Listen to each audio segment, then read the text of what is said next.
Good morning, all my peeps. This morning I'm going to be doing a teaching video. This is a garage that we're doing and using this project because doesn't have to be a perfect job. Matter of fact, they just wanted me to go over it real quick, make it look as best as I can.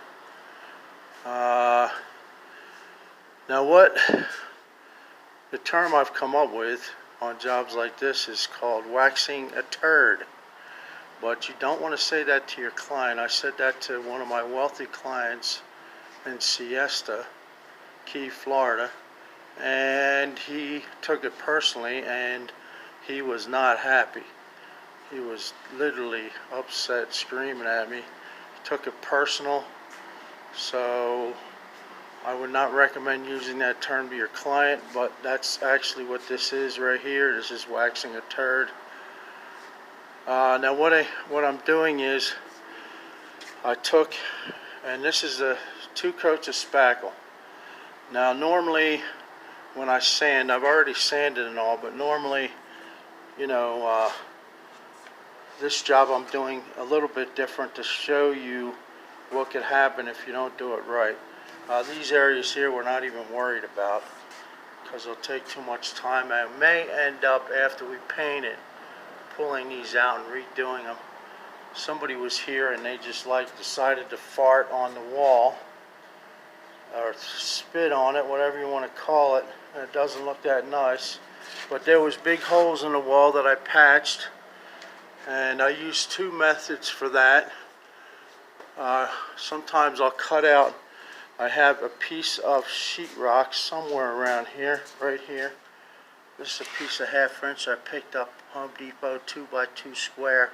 I use for patching, and I'll cut a piece of wood, like one of these, maybe not that wide, maybe a 1x2 or a paint stick or something, and I'll secure it behind the wall. These 2 spots here, this one here and this one here, this one was like 1x6 if you could see it, and I took the piece of wood and I secured it behind the good rock, and then I put the patch in and I secure it to the piece of wood that's behind there.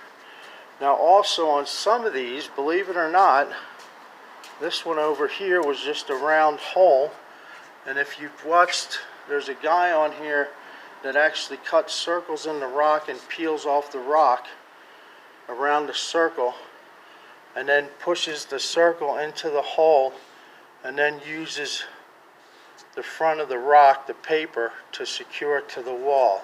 Now that's what I did here, and that worked out really good. Okay, but on the bigger patches, like up here, I do the other method with the paint stick or a 1x2. I secure the stick to the rock that's there, and then I put the patch in and put 2 screws through the patch into that piece of wood. Now as you can see, some of these spots, may not come up real nice, but I'm going to leave it like it is, and I'm going to paint it the first coat. It's going to need several coats. Now also you would use a primer on this normally to create a barrier so it doesn't soak up your paint. But I actually got Glidden Essentials on sale, $25 for 5 gallon. Amazing deal at Home Depot, so I'm just going to use that and do as many coats as I have to. There's spots here. Okay, some of these spots I sanded out, but I'm going to paint it the first coat and show you how, if you don't sand it correctly, you may end up going back and patching again. The formula I use on the rock, the spackling, is I tape it first, okay, and then I use the thicker, I get the boxes of rock like this, okay, I sell them in boxes right here, and then I put it in a bucket Alright, and then I mix it to what consistency I need with a paddle and a drill. I don't have a paddle and drill here, it's on another job, so I've just been scooping it out and sticking it in my rock pan. I don't know where my rock pan went. Right here. Needs to be cleaned. See, there's no water on here, so that's a pain in the butt. But I put it in there and then mix it up with my 1-inch knife and then use it. But on the first coat with the tape, I use it thicker. The secret to doing away with a lot of sanding is thinning out your rock on the second coat. Now when I'm really feeling good, I could do 2 coats and then I hardly have to sand it. But as you can see, this job is waxing a turd, so we're having to improvise and use a lot more coats. Now when I come to these windows, on these windows I love to take the, here I got my corner bead. I take my extra pieces of rock. See, this piece of rock was all messed up. The person I do work for here saves all this stuff. So I take strips of this and I put it inside the window here. And then I take the corner bead. I always use this plastic corner bead just because I like it better than the metal. But I take this and put it in the corner. It turned out pretty good. Okay. Now when I attach this, you can either use spray adhesive or I use nails or screws. I use at least as many as I can, say maybe three on this piece right here, because sometimes when you screw it in, it causes a belly if you don't have it perfect. So the less screws the better, because what happens is when you put the spackle on there, that's actually what, you know, keeps it together. So you don't really need a lot of nails or screws. And make sure that your edge here is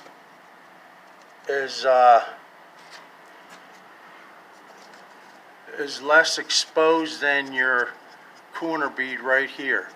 Because if you don't, then you're going to end up with a little edge you could see, and they're hard to get rid of. So you want to make sure that this is less exposed on the inside, and this out here is the part that you're going to spackle against. And if you do it right, as you can see, you get a nice smooth edge on both sides. Now I'm going to go ahead and paint this as it is. I sanded it once. Normally I would take and spackle some of the rough areas, but I'm going to paint the first coat, because when you paint it, a lot of stuff comes up. And then I'll do another video and show you how important the sanding is. And usually I take my finger like this and I rub it over the sanding areas, and that usually gives you a better reference of whether it needs more sanding or not. Now this area here I know is going to show up and going to have to be patched. But when I patch this after painting, I'll thin out the spackle real thin, and I'll put it on the wall and make sure, you know, I'll just thin it out. I'll just keep rubbing my knife over it until it's barely noticeable, if you know what I mean. Now, I got a story for you on sheetrock. Sheetrock is actually the worst job that I like in rehabbing, and we had done a house years and years ago, and it was like a 2,500 square foot house, and we didn't want to do the sheetrock, so we went to hire somebody in, and we got a quote. As my buddy was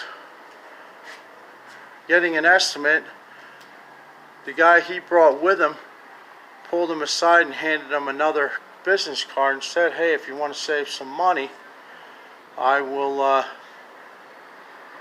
I'll do it for $1,000 less. So of course my buddy went with him, and it came the day when they were going to show up and do the job, because he was going to save $1,000. And so this guy happened to be a black guy, and the black guy shows up and he says, hey, I got a job down the road. I'm going to need some, equipment just to finish it up. I got all my stuff on another job. Can I borrow your compressor and a few other things? So he said, yeah, sure. So the guy takes all the tools, loads them in his truck, and he's off down the road. He said, I'll be back in about an hour. So about 20 minutes later, another black guy shows up, and he says, I'm here to do the job. And he says, well, my buddy says your work companion took my tools down the road for another job. And this guy says, I don't know who you're talking about. So the moral to the story is, all the tools that this guy took were about $1,000. So the $1,000 my buddy was going to save, he ended up spending anyway, because he was going to try and save a little money and do this contractor out of his job. So be careful what you do out there, folks. But anyway, back to this job. We're going to take and paint this first coat, and then I'll do another video and show you exactly where all the trouble spots are, and that will give you kind of an idea of what you need to go through with sanding and thinning out your mud to make sure that you're not going to have to sand a lot. Okay, and I did wear one of those B&G product masks when I did this. It sure does save on my coughing and allergies. So stay tuned. This will have probably a part 2 and a part 3. I hope it helps you out.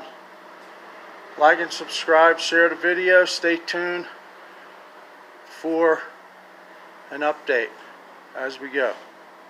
Thanks.